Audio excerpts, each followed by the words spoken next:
দেশনেত্রী বেগম খালেদা জিয়ার জন্মদিন, সেই উপলক্ষে আজকে আমাদের কর্মসূচি। পাশাপাশি আমাদের 5 তারিখে যে আমরা স্বাধীনতা পেয়েছি, ছাত্র ঐক্য পরিষদের যে তাদের বৈষম্য আন্দোলন, সেই আন্দোলনে আমরা 5 তারিখে সাকসেসফুল হয়েছি। সেইটাকে কেন্দ্র করে তাদের রুহের মাগফিরাত কামনা করব এবং তাদের জন্য দোয়া করব।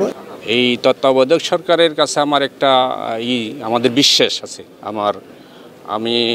আমাদের একটা বিশ্বাস আছে এই তত্ত্বাবধায়ক সরকারের কাছে, যে এরা ওই কোনো খারাপ দিক মনে হয় করবে না, এই আত্মবিশ্বাস আছে এই সরকারের কাছে।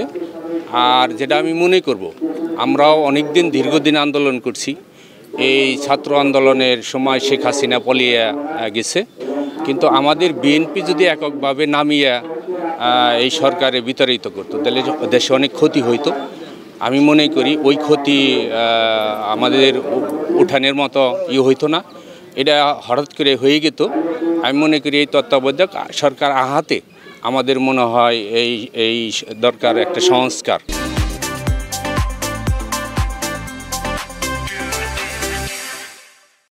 বিএনপি জনগণের স্বার্থে যে কোনো পদক্ষেপ নেবে।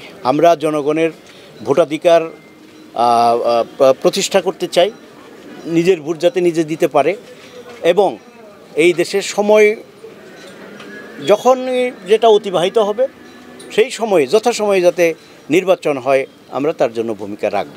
এই বিষয় নিয়ে সে কিন্তু আবার জাতির কাছে ক্ষমা চেয়েছে। তো মানুষ ভুল করতে পারে, মানুষ মাত্রই ভুল। আমরা তার পরবর্তী পদক্ষেপ দেখি, তার পরবর্তী বক্তব্য কি সে বলে।